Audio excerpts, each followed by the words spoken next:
Well, good morning or afternoon, everybody. Thanks for joining us. My name is Tom Fuller. I'm the Director of Professional Development for the National Association of Government Communicators. And I'm really happy to be with you. We have a very special guest with us this morning. Well, that's me. So I'll be giving you today's webinar, and I know folks are still coming online. A couple of quick housekeeping things. If you have any issues or problems during the webinar, share it in the chat function. Mackenzie's along the way with us, so she'll help us out. If you have questions that you want to ask about the content, just feel free to go ahead and put those in, and I'll get to them as we can. Tried to make this run a little bit short, so we'd have some time to have more conversation. So the National Association of Government Communications, NAGC, it's an organization founded to help increase the discipline of government communications, and that's what this webinar is all about, to help us to do better in measuring our public relations efforts. A couple of reminders for you before we get into the content this morning. One is the Blue Pencil Gold Screen Awards, which I am a huge believer in. My organization, the Oregon Department of Transportation, we were honored to win a Best of Show award a couple years ago from NAGC. It really helps you, and actually we're going to talk about how things like the Blue Pencil Gold Screen will help you in your measurement of your communication planning. But the deadline for this year is coming up very soon. So if you haven't entered, please do. And you can just Google it if you want, Blue Pencil Gold Screen Awards, and the link will come right up for you. Also, I wanted to give a reminder of what is coming up in our webinars, especially next month on March 18th. We are featuring Lisa Kaplan from the Althea Group, who's going to talk about the evolving threat of disinformation and what you can do about it. Now, the cool thing about this webinar is we're not recording it. This is information that's so vital that we don't want the bad guys, the bad actors out there, to get a hold of the recording to find out what our strategies are for combating disinformation. So you're going to have to attend that one live. There'll be an email that'll come out soon. You'll be able to sign up for that one. And then in April, Andrew Robinson is going to talk about leaders worth following. Instilling leadership skills into your work as a communicator can really help you provide more value to your staff, to your management, your leaders, and also to the public. So that's coming up April 15th. Now in May, we're not going to have a webinar because we're having the Communications School. So that's in Louisville, Kentucky this year, and you can begin registering for that now. Highly, highly recommend that if you can attend any sort of school or conference during the year, this would be the one to attend. Very high quality speakers, and you'll be able to network with other government communicators, which I find to be just fabulous. I learned so much in learning from other people's experience. So let's get on to today's content. Now, earlier last year, we put out a survey and we asked our members, what are the top topics that you would like to see in webinars? Well, number one on the list was measuring communication efforts. So we decided to go ahead, let's give them what they want. Let's talk about measuring communications. So that's what we're going to do here this morning, and I call it the secret sauce to effective communications. So I'm going to begin to walk through my outline here. I may end up turning my camera off if it gets in the way of some of the slides. In fact, I'm going to go ahead and do that now while I still have the room controls. Okay, here we go. So, measurement. Why don't we measure? You've heard the saying, data-driven decisions, right? That's sort of a buzz phrase these days. But I know when we talk about communications, we say, you know, a lot of our work isn't data-driven at all. It's creative, it's subjective, it's not driven by data. But yet, I don't know if this is your experience, but we're asked more and more by our bosses to provide evidence of why what we do is valuable to the organization and how specific campaigns that we work on provide value to a program or an issue. And with today's tight budgets and so forth, you sometimes have to really justify your existence. And that's where measurement comes in. There are, believe it or not, actually ways to measure communications work. And I submit we must measure our work from beginning to end to ensure that that value proposition of communications can be proved. And I apologize, I'm getting over a little cold, so I'm going to cough a few times here. I'm just going to mute myself when that happens. All right, thank goodness for the cough button here. All right, so the question again, why don't we measure? Well, number one, it's hard work. It really is hard to measure, especially measuring communications work. It takes a lot of forethought. It actually changes your campaign to think about measuring it. It costs money in many cases to measure what you're doing. We don't necessarily have the budget for that, or we don't think we do. And then, of course, we're creative people. We're not math. We don't do math. So that's kind of one reason it gets thrown up for why we don't measure. But, I think a crucial reason is because we don't know how. How is it possible to measure communications work effectively? It is possible. It isn't easy. And that's why we're going to talk about that here today. So, why measurement is essential to your work? It really helps you and your organization be more effective in your efforts. It actually does change your communication campaigns, but it changes them in a way that drives you to having an impact, not just a bunch of stuff that you do, a bunch of activity. It's essential because then you know when you've succeeded or not. Your campaign basically becomes more effective in moving the 3 key areas of communications, which we'll get to as we go through the webinar here this morning. And as I mentioned, it creates more value to your efforts internally.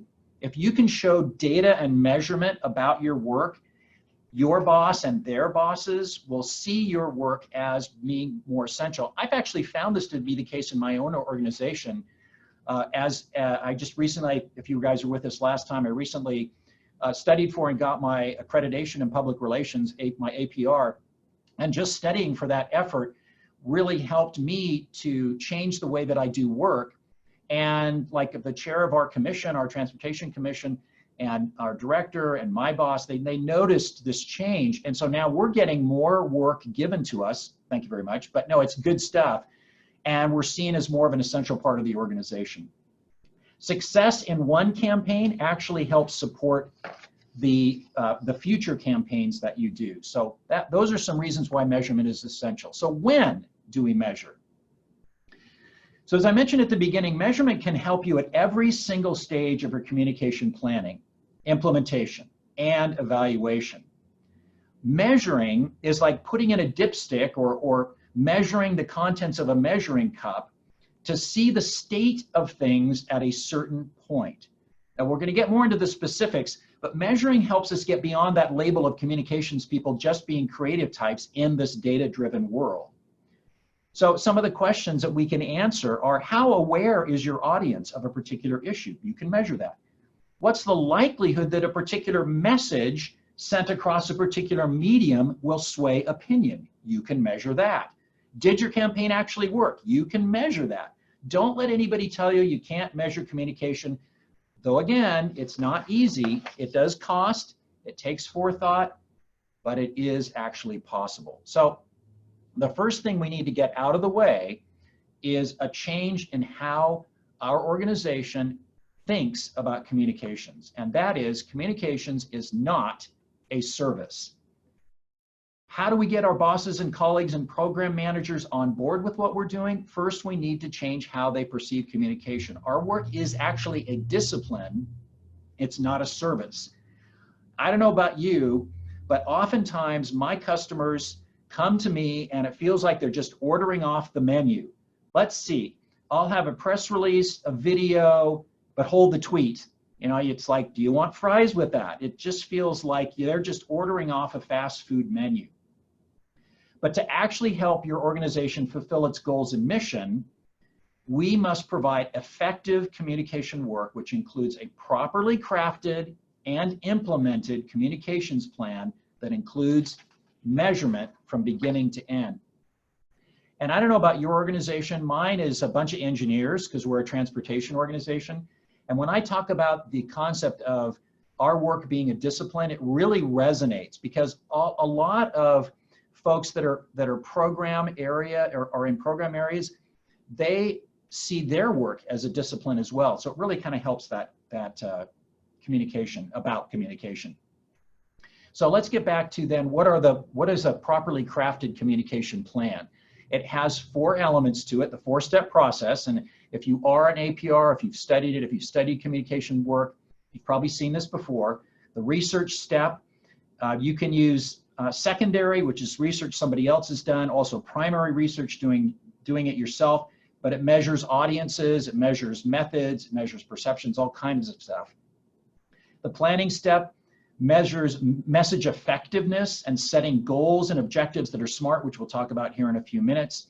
The implementation phase is where your campaign is in flight and you can actually measure what's happening as your campaign is in flight. And then the evaluation step, which is where measurement is really key in order to gauge the impact of what you've done. So how do we measure now? What's the most common elements that we use to measure communications?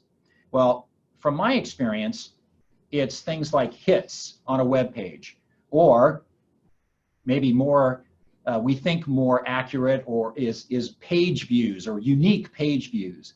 If you've done any advertising, you get advertising value equivalents. You probably see that. If you use any media monitoring services, you probably see that a lot.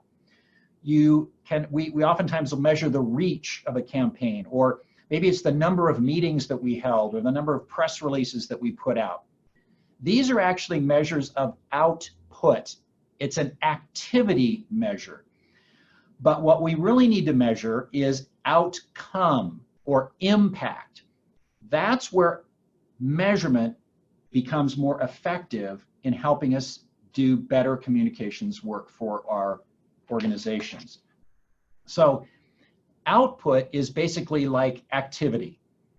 I did some things. I put out releases. I reached this many people. These many people hit my website. But an outcome is the result of that activity. And I like to use the analogy of a person who is remodeling a house or building a house. Now, if you're just using output as a measure of success, it'd be like the contractor coming and saying, well, hey, we worked for weeks on your house. We delivered and we stacked materials, we dug holes, we pounded a bunch of nails. But the question is, did you actually build something I can live in? So the activity, the output is the building of the house, but the outcome is I've got the keys and I can go and I can actually live in this place and get out of the rain and get out of the weather and have a nice comfy place to call home. Did I actually build something I can live in? That's an outcome. The outcome is the result, not the activity itself. So now let's talk about what we can and should measure and at what points in our communication planning. So we start with goals. In order to do proper measurement, we need to know what we're aiming at. So we begin with a goal. And a goal should be long-term, it should be broad, it should be like a state of being. So I'm going to use 2 examples from my world in this webinar. And the first example is distracted driving. A couple of years ago, we saw a massive increase in the number of fatalities on our highways. And when we looked back at the cause, it was most likely distracted driving. So a goal in our distracted driving campaign could have been, and actually was, drivers do not text and drive and thus safely arrive at their destination. So you see, it's a state of being, they arrive safely, it's very broad, and it's also long-term. So you start with a goal. What problem are we trying to solve? So the next thing we want to find out is who is the audience? What audience are we targeting? And a note, and I say this a lot, there is no such thing as the general public. You're going to get that a lot, and I would really challenge you to push back against that. We need to know who our audiences are, and more specifically, they're referred to as publics. And in the case of this goal that I just mentioned, we previously defined a problem of increased fatalities, and in order to meet the goal, we need to change something in a group of people. Now, it makes sense in our case that the audience was drivers who use cell phones while behind the wheel. we can move that towards our goal, right? If we make a change in that audience's behavior. But if, let's say we just focused on people who ride bikes, that's not going to help us as far as helping to reduce fatalities from drivers. So you need to identify your audience, and sometimes there will be multiple audiences, and you can have multiple strategies for multiple audiences. But a public is tied together by a similarity, whether they know it or not. Now, folks that are driving distracted don't know that other people are driving distracted because they're looking at their cell phone, but they are tied together as an audience. So as I said, we employ different strategies for each audience. So strategies is the next thing that we want to formulate after we make a goal, identify our audiences, and a strategy then is a general approach to a particular audience in order to reach your goal. Now, in case of distracted drivers, we used the strategy of game theory as a proven message delivery mechanism. Now, we didn't just pick that out of a hat. We did a ton of research, secondary research, as it turns out. Others have studied, this is among teens especially, that you can provide public service messaging around distracted driving via a game, and it's highly effective in delivering that message. And just as you guys probably know, you've done communications work, you have a message and a sender, and then in the middle you have noise, and then you have a receiver, and you need to cut through the noise, right, in order for that message to be delivered and understood. So this is our strategy. We used gaming as a method to inform and motivate distracted drivers to behave differently while behind the wheel. So that's our strategy, our general approach. From there, we develop our objectives. And this is where you measure, right? This is the main measurement that you're going to use. An objective is a measurable program effect that's to be achieved by specific dates. And that comes right out of Effective Public Relations, the textbook. And there are at least 3 places along the creation and implementation of your communication plan that you can have measurable objectives. But primarily, you have a goal, you have a strategy, and then you have a series of, or you have certain objectives that you want to measure along the way. So those 3 places and types of objectives are the following. So the first are process objectives. Remember I talked about the number of press releases and the number of meetings and reach and all that. Well, actually, process objectives can help you in your communication planning. They can help you as you develop. Believe it or not, winning awards can be a way to measure the quality of a production. And notice here we have the NAGC awards, some folks that have won those. And it's just one way of measuring it as you are going along. It's not measuring the impact, but measuring your progress in your process can help you make mid-course corrections. Output objectives measure activity during the implementation of your plan. So process objectives can be things like, I want to know if my type of message is probably going to be effective. I have an award that shows that other professionals thought that it was. So then an output objective is the activity during the actual flight of your campaign. So maybe one of your objectives is to issue 2 news releases. This is helpful to make sure you did what you said you were going to do. Or you said, I plan to reach this many people. And then if you don't, it can help you to change your course to hopefully meet those output objectives. But the big one is, of course, outcome objectives. And this is what we really want to measure. What did all your activity and award-winning materials actually do? So an example of an objective in our distracted driving campaign could have been reduce the number of crashes on Oregon highways caused by distracted driving by 30% over 2016 levels by January 1st, 2021. That wasn't an actual objective that we had, but you see the specificity of it. And I want to go into a little bit more detail because this will help you as you start to want to measure. If you're not specific, you won't know what you're measuring, and then you won't be able to measure it effectively. So this probably has the most words of any of the slides today. And I'm actually changing if you read the white text underneath it, I'm talking about Real ID, which is the second communications campaign I'm going to mention. But objectives need to be smart. You've probably heard that before, right? They need to be specific. Not just, I need to increase media relations. They need to be measurable. The more specific and concrete they are, the easier they are to measure. They need to be measurable, of course. And you need to measure from some level to some level. They need to be achievable. Pick only a few objectives you think you can actually accomplish. They need to be relevant. The objective needs to be relevant to the goal that you're trying to reach. So, in other words, increasing bike helmet usage will not help us to reduce the number of crashes by distracted drivers. So another R that's used there sometimes is realistic. And then finally, time-bound, which means there's a time limit to it. So I'm going to pause here for just 1 second because I see that there is a question. Okay, just taking a quick look at that. Okay, so we do have a question. Let's see if I can get to, here we go.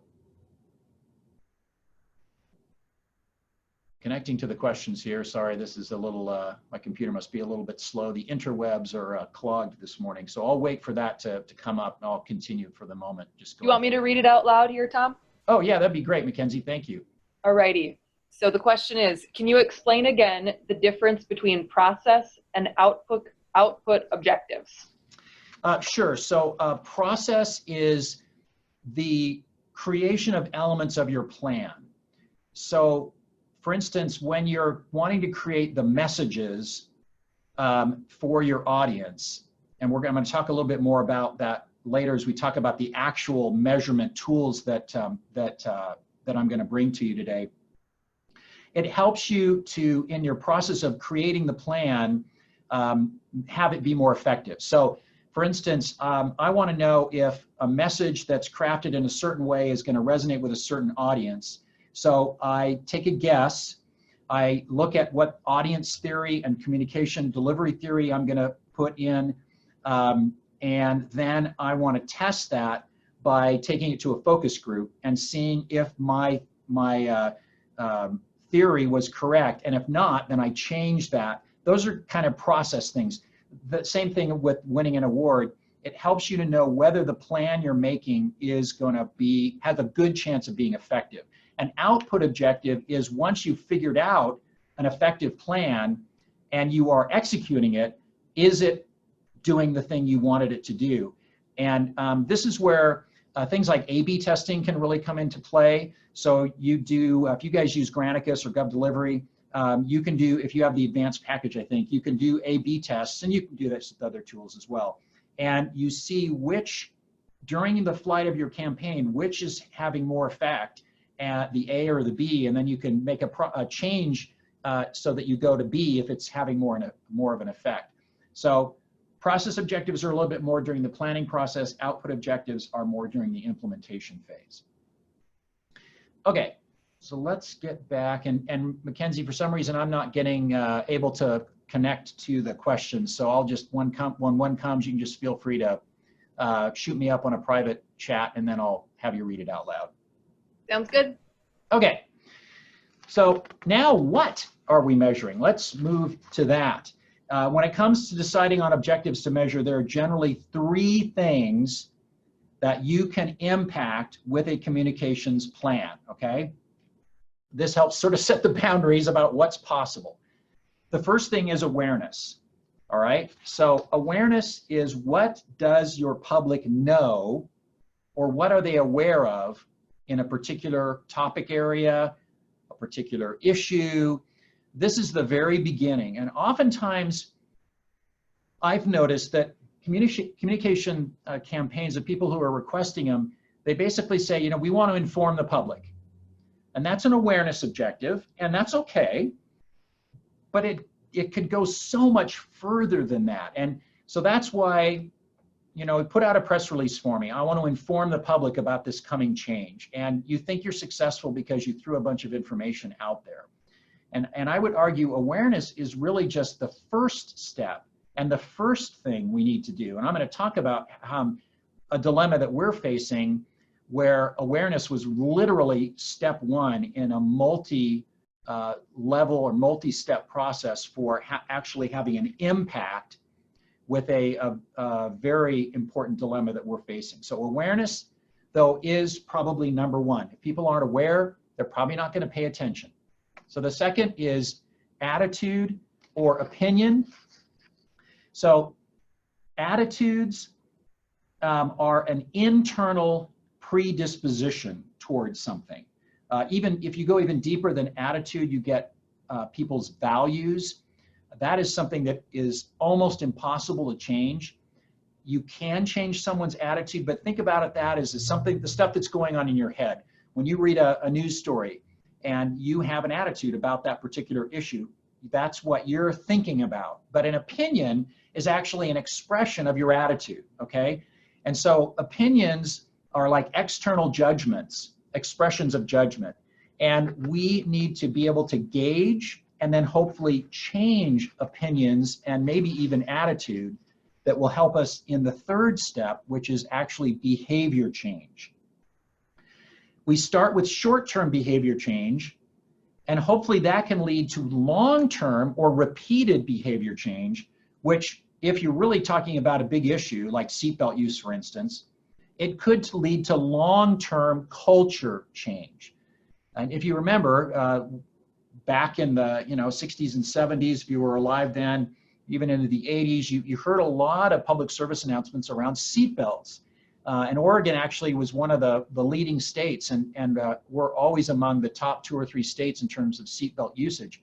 It took a long time of raising people's awareness, changing their opinions and then their attitudes, and then finally changing their behavior to get people to use seatbelts because it saves lives.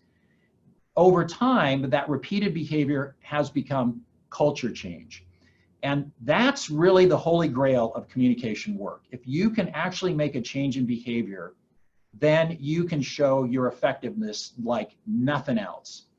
So you move people on this continuum from awareness through opinion and attitude to behavior change. And there are actually 6 steps along that. And I'll just give those to you so you just have an understanding. And again, I think Mackenzie is going to send out this PowerPoint. It's got all my notes on it, so you can get more deep information about each of these slides.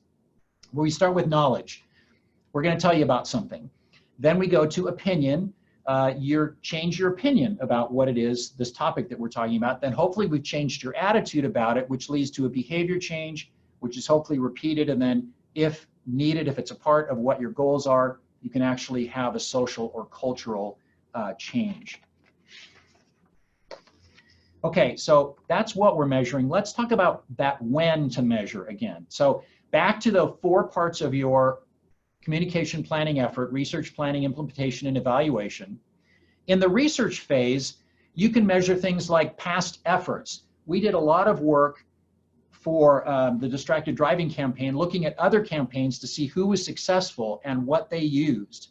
We can gather data. We talked to our crash unit, and we got causes and numbers of crashes and compared those over the years. We can do current status. We did primary research among Oregonians about their attitudes and behavior of distracted driving. Then in the planning phase, as I mentioned before, you can get some idea by measuring the quality of your production and the quality of the message that you want to put out. Then during implementation, you look more at those output objectives, your reach, your hits, your counts, and then you change mid-course if you need to adjust those. And then finally, in the evaluation stage, did outcomes meet your objectives? What were the impacts of your campaign? So an outcome hopefully leads to an impact. So, and then that helps you accomplish your goal. So we reduced the number of people driving distracted, which had an impact of reducing crashes and helped us reach our goal of reducing, having people arrive safe because we've reduced the number of distracted drivers. So here now we come to the tools. The tools in your toolbox to measure communications. This is the, if you'll excuse me, nuts and bolts of the webinar this morning. Certain measurement tools work better to evaluate different parts of that change continuum that I mentioned, and also different places along your communication planning, implementation, and evaluation. So let's talk about these. We begin with surveys. I mentioned surveys already. Surveys are really good for measuring knowledge and opinion and even attitude. The weakness in surveys is it's often self-reported information, so it isn't necessarily accurate. You just have to keep that in mind. We asked people about their opinions of distracted driving. We asked them about their behavior. It's likely that their opinion might have been one thing, but their behavior was probably, they probably didn't cop to driving distracted as much as they might in reality. People said they drove distracted about, or 75% of the respondents said they drove distracted. I'll bet you that was probably more like 90%, but surveys are good, and they're really good toward the beginning of your campaign. Next, we have intercepts. Intercepts are like in-person surveys, and they go a little bit deeper. You can get more in depth with an intercept, and intercepts can be done in different ways. If, let's say, your target audience is people who go to coffee shops, then you could go to a coffee shop and you're going to find a rich audience that meets your target demographic, and you can just come up to people as they enter or leave and say, hey, I'm taking a little survey. Do you have 1 minute to answer 5 questions? And that can be your intercept survey. So you can go a little bit more in depth, but again, it's self-reported information, so you have to take that into consideration. And this is good for the knowledge, opinion, and attitude measurement parts of your communication planning and implementation. Next is focus groups.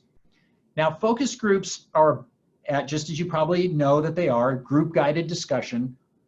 In our campaign about, which I'm going to get into here in just a minute, but regarding getting on a plane starting October 1st, 2020, there's a change coming. I'll talk about that towards the end, and our communication planning efforts. But what we did in that campaign is we needed to know, what does our audience think of our materials? What does our audience think of our message and our delivery mechanism? And so we brought together some focus groups. We actually paid for focus groups, and the audience was given the materials. They were asked about it, and they gave opinions, which really changed our entire approach for the campaign.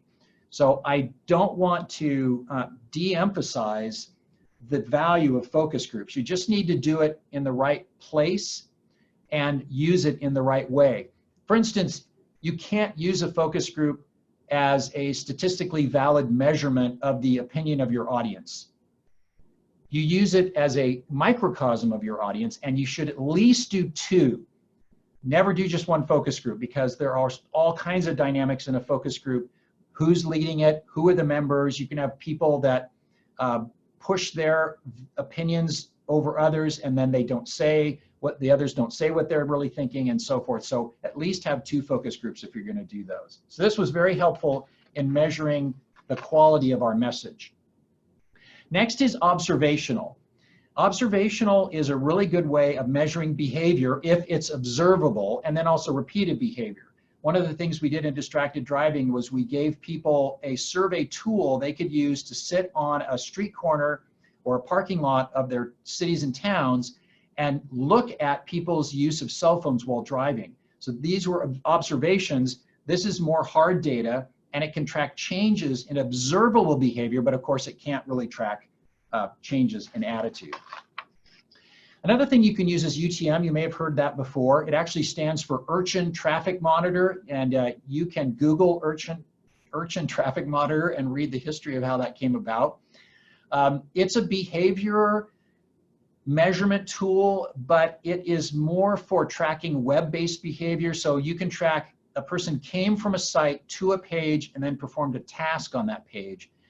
And that can help you. We're going to use that as a proxy for something that we're measuring that I'll talk about in a minute.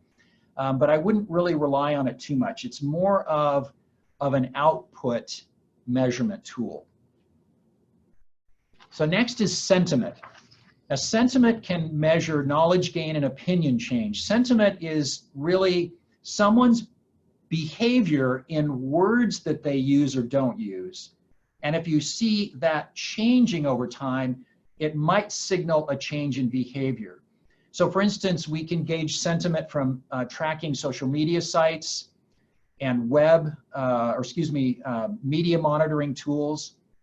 And you can see if you can track, like for instance, we were tracking in our campaign about Real ID, which I'm going to talk about here in a minute. We gauged the fact that people's stated opinions about Real ID changed from what is this, how come you're doing this, this seems really unfair. It changed to just, bite the bullet, get your passport, don't blame government, that. So those are changes in sentiment. So that can measure both knowledge gain and also change of opinion. Contact volumes. If, let's say, an issue involves your customers, you can actually measure, have the volumes or the types of calls that would be both quantitative and qualitative changed in relationship to your goal. So what you need to do, of course, is to get a baseline. What's the call volume right now? And for our Real ID campaign, ours is going to be people coming into DMV offices. And we are trying to blunt the number of people who come in. And so contact volumes can be an important thing for our campaign. Then, of course, the Holy Grail is hard data. That is, like, for instance, the number of crashes on Oregon roads. That's hard data that can really show you whether behavior or repeated behavior or even culture change have occurred. Maybe hard to come by, but it's very, very effective. And if you can think about it, you can ask your program people, all right, what's some hard data you have for me that can be a baseline, and is there a way to measure that over time? Okay, so now let's go on to our real world example. And this is involving something called Real ID. Hopefully you all have heard of it. I don't know, some of you may work for the State Department, you might work for TSA or Department of Homeland Security or something like that, and so you'll be very aware of it. But basically for Oregon, Real ID set up a public relations catastrophe. So on October 1st, 2020, at Portland International and airports all across the country, the Transportation Security Administration is going to start requiring a federally acceptable form of identification to board a commercial flight. Now, this came from the Real ID Act that was passed back in 2005, but many states, including Oregon, balked at the federal requirement because there wasn't funding provided for it. There were some security questions. And so in 2009, the Oregon legislature actually passed a law that made it illegal for our DMV, which is part of our Department of Transportation, from even working on a Real ID Oregon driver license. It wasn't until 2017 that the legislature rescinded that. That set up a problem for us because we were right in the middle of upgrading, really rewriting a computer system that powers DMV that was written in the 1960s. Nobody even speaks the computer languages anymore. And so as a result of that, we can't start providing these Real ID compliant driver licenses until July 6th of this year. That's less than 3 months before the October 1st TSA deadline. So you can start to imagine the public relations catastrophe that we are facing, where you have on October 1st, you have people who are missing their flights. You got grandma who's trying to visit the grandkids or go travel across country for Thanksgiving. And, she's weeping in the concourse because she missed her flight, doesn't understand what happened. And of course the TV cameras are there, they're recording it. And who are they going to blame? Well, they're going to blame the airlines and they're going to blame DMV, because why couldn't DMV provide these licenses for us? So we had to do something, and I've been working on this for 2 years now. And to reach our goal, which is to stop that public relations catastrophe, we needed to inform and motivate Oregonians to take an action. And that is to obtain a passport, and even more specifically, a passport card.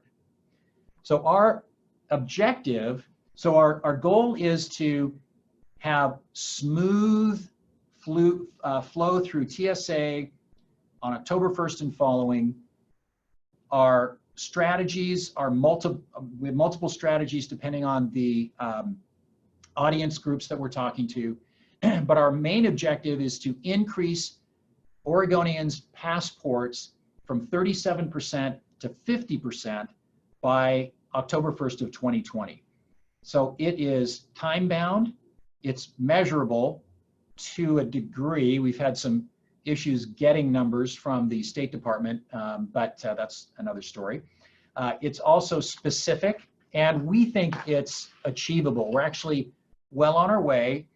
Just measuring from October to October, from January this year, we've increased the number from 37%. We just started our campaign in the fall, like late September, so we think that's a pretty good indication that we're on our way.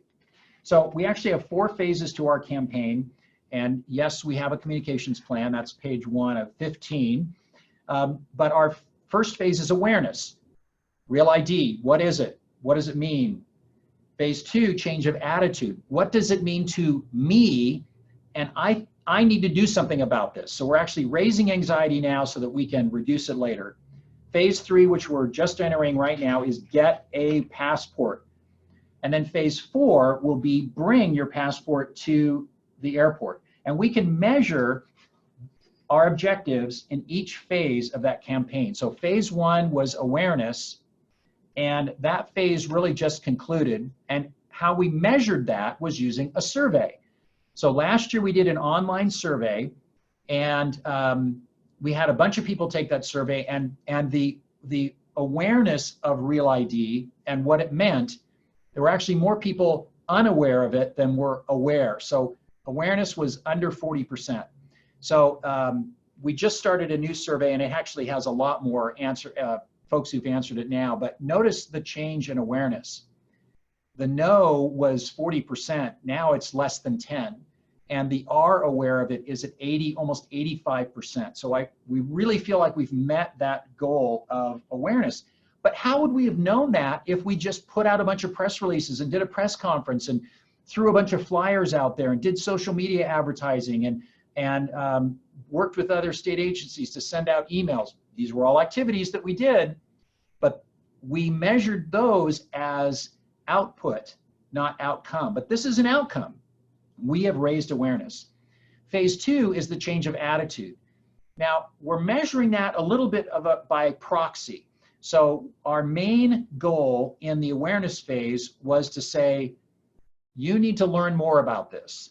Go here. And we set up a special redirect on our state website to Oregon.gov/RealID, led people to a page with just a few simple choices, one of which was, do I need Real ID?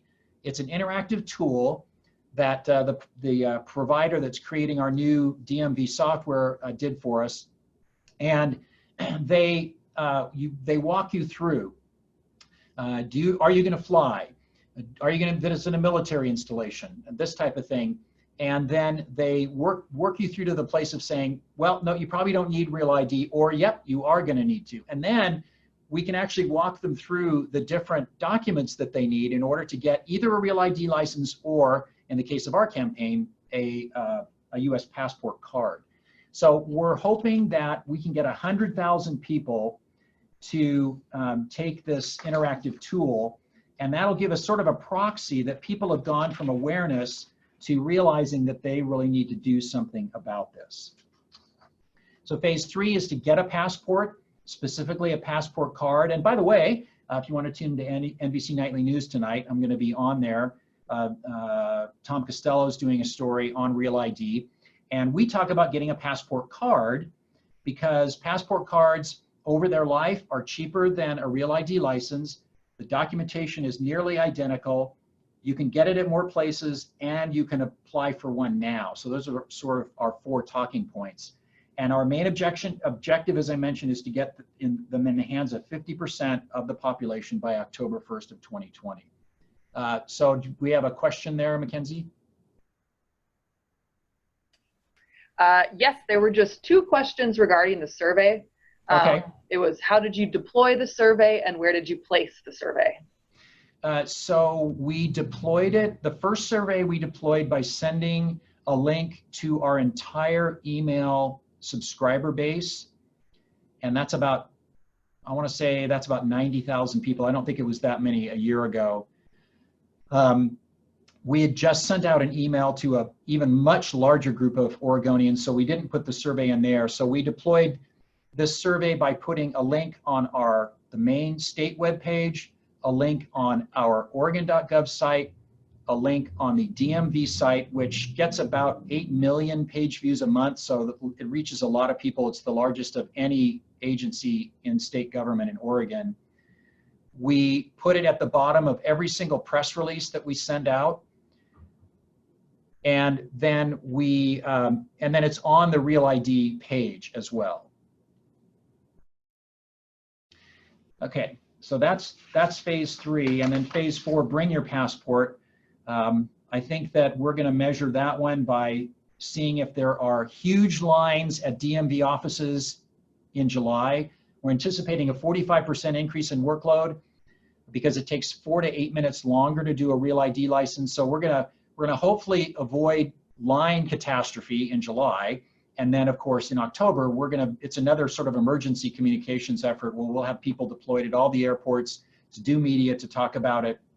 But hopefully it will just be an increase, but not a catastrophe. We know we're not gonna be able to get to everybody, but that's how we're basically gonna measure, was there a catastrophe or not? So just going through this, here are some of the measurement tools that I mentioned that we've used, okay? Data, the number of passport holders. Data, the number of flights from Oregon airports, gives us an idea of the frequency of flyers. We did a survey to measure awareness. We did focus groups to measure message content and appeal. We measured the number of people who used our interactive tool. We're measuring sentiment in the press and social media. We also are measuring using awards to measure the quality of our message. Our email campaign won a Granicus Digital Government Award, a national award. A video that we produced about Real ID won an AVN or AVA Gold Award for the video that we did. So we're really excited about the fact that the quality of those messages and those methods were recognized. So that kind of comes to the end, and I just wanted to put in a plug for different types of measurement, because you can have qualitative measurement as well as quantitative. Both things can give you measurement of how to plan and adjust and evaluate your campaign. It's not just about quantitative numbers, it's also about qualitative. So don't be afraid of that as well. So that's the end of the formal presentation, and you can reach me if you want to. There's my email address at the Oregon Department of Transportation. You can also reach me on Twitter at Thomas E. Fuller. And now if we want to, let's see if we've got any other questions folks have out there. I'll see if I can get the Q&A going. Just keep saying connected and disconnected. Mackenzie, I don't know what's going on with my deal on this. We don't have any questions that have come through yet, but just a reminder, if anyone does have questions, please submit them through the Q&A box. There was one comment from a participant that said, please note, for the federal government, surveys are mostly prohibited by the Paperwork Reduction Act. That came through a couple minutes ago. Oh, that's really interesting. And I guess I wonder, whoever put that in, can you hire out surveys? Or is it just, using surveys at all is mostly prohibited? Because a lot of times, you might use a third-party PR firm to do the work of measuring your audience awareness, opinion, and attitude, and they might deploy a survey. And I wonder if that's allowed, or is it just that or just carte blanche, you can't use surveys? That would really handicap your ability to be able to gauge awareness, attitude, and even self-reported behavior. So I don't know if I still am not able to get through there, Mackenzie. So if anybody answers that, that would be really cool to know. I will let you know. Two others that came in the meantime. One I can answer. It was just yes, we will be providing a copy of Tom's presentation, within the next few days or so. That'll go out via email. Another question is, I work for an unbiased science agency. We often put out information for awareness, but without a call to action. We often want decision makers to use our data. Overall, we want to increase awareness of our overarching agency, so Congress and the public know that we're important and why. What ideas do you have for measuring overall agency or brand awareness? We currently just measure media stories. Sure, you bet. And so you said something in the question early on that I think holds the key for you. And that is your hope is that you will get members in the scientific community that are focused on the area of your agency to use the data that you put out. So what you could do is key interviews. In a sense, that's a type of an intercept, but key interviews. So if your goal is to increase awareness and support for your agency's work, then your strategy could be to use members of the scientific community who have benefited from the data that you put out to carry your message for you to members of Congress. And they could do things like cite your data in a peer-reviewed journal. You could measure if they have mentioned your data and your agency in media interviews. And so what you can do then is to figure out, okay, who is the audience group that might use our data? And you probably know who those people are. Maybe you use an association, like we have engineering professional organizations, ACEC and others, and you can go to them and you can find out from their members who's using your data or who might use it. You can do key interviews to find out their attitude and their awareness and their behavior. Do they know, value, and use the data that you provide? Get that as your baseline, and then you try something. Let's say you're going to put out a data set or an article, something like that, and you send it to key members of your audience to see whether they are going to respond, whether they're going to use it, and then you measure whether they did. And maybe from that, you even get what we might call a key stakeholder, and you work with them to say, if you find this to be valuable and want it to continue, you might think about reaching out to your congressional delegation or to key members of Congress to let them know this had real value to me. So that's maybe one kind of way that you could go in doing that. We, for instance, at the Oregon Department of Transportation, we've really changed how we communicate what we do.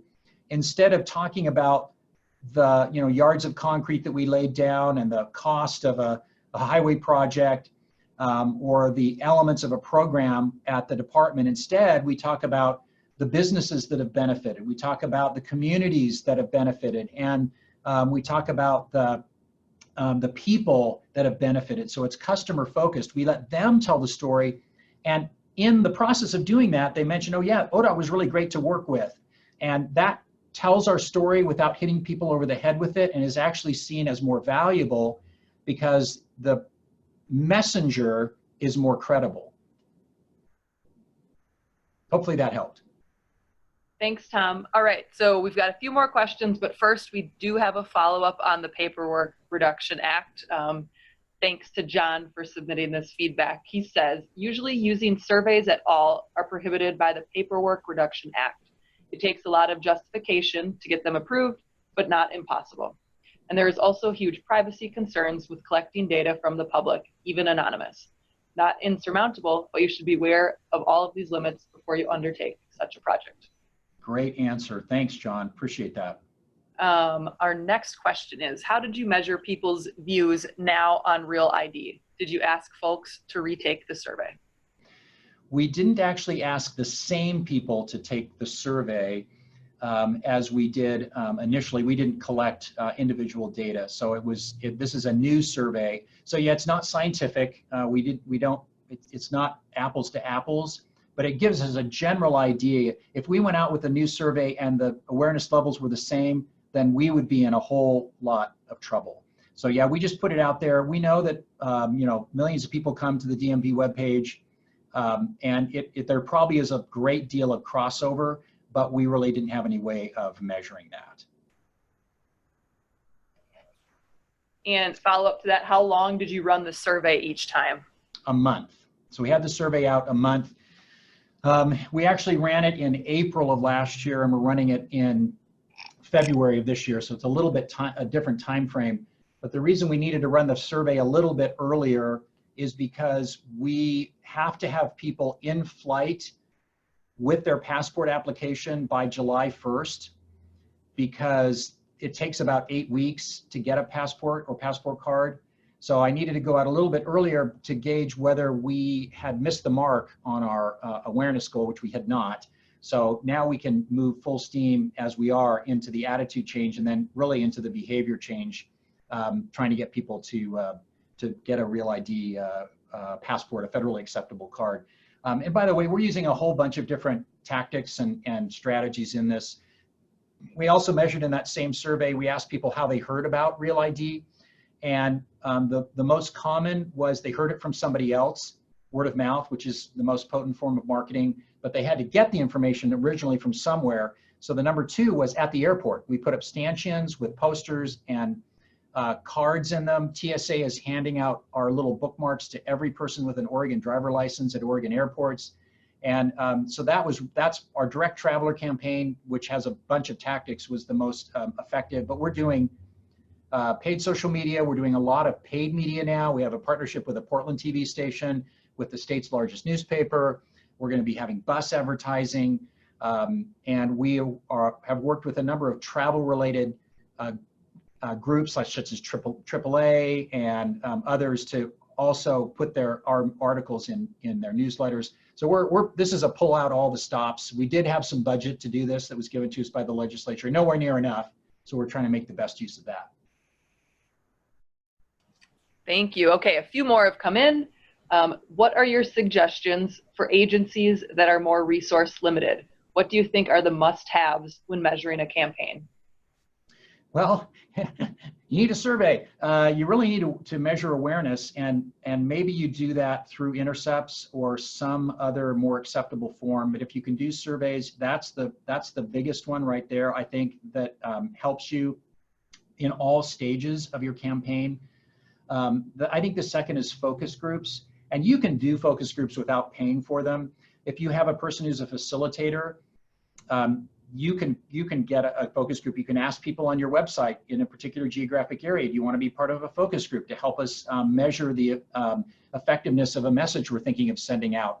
People love to feel involved and like they're contributing to something. So then the third thing is if you can get hard data, that's the best. If there's a way of measuring the current state and then measuring it after your communications campaign, that's the best, but sometimes there just isn't a way to have hard data on something. Okay, next one. Why only a month for people to respond to a survey? I work in local government, and trying to get people to respond takes a lot, and often many surveys go on at one time. Is there a standard metric? I don't know that there is a standard metric. We left, we're planning on leaving this survey out a month. I think we let the other one open for a longer period of time. It's really totally up to you. It depends on where you're marketing your survey, where you've got the links and that sort of thing. But I've not heard that there's any sort of standard number of weeks that you should leave a survey out. I don't think it matters that much. The main thing is you're capturing a point in time, right? So it's helpful. I wasn't able to do that with ours, but it's helpful if you can measure something at one point in time, then come back later, like a year later, and measure it at that same point in time, because seasonality can really affect what people are doing and thinking and all that sort of thing. So we've got a couple minutes left. If anybody has any other questions. We have another one. Actually, two more. All right, we'll take these two final ones. Do you have any recommendations for strong examples of communication surveys? With a limited budget, I would like to devise my own survey based on best practices rather than paying a third party to administer one. Sure. You know, this is going to sound funny, but I use SurveyMonkey for our surveys, and they have sample questions that really help you, you know, like randomization of answers, all kinds of different things that then they can help you. They have automated ways of helping you word your questions too. And they even have panels for very low cost that you can get people within certain demographics to take your survey. So, you know, we're just a customer like anybody else. I do not profit from the sale of SurveyMonkey, but it's a good tool. I use that a lot. What's the other one? Okay, what is your budget for this entire campaign, including research, materials, advertising, execution? How did you manage to get that budget from your agency management? So the budget for Real ID is $300,000. That includes all marketing for both the traveler information campaign, which is about getting a passport, and the Real ID driver license, which is more about what is required to get an Oregon Real ID optional license. It was given to us in the bill that was passed in the legislature. That's the best way to get money. And I know for a lot of agencies, the M word is not really used, marketing, but we use like education and outreach. So if a program is getting funding, carve out during the funding of it, and that way you're not asking people to use something else from their budget. That's how we've been able to move ours forward, is at the funding stage. Okay, looks like our time is done. Thank you all for participating. We had a large group of people today. Mackenzie will send out the PowerPoint with the notes to you in a few days. And we hope to see you at the Communication School this May in Louisville. And be sure to sign up for next month's webinar about effective strategies about disinformation on social media. All right, everybody, have a great day. Thank you so much, Tom.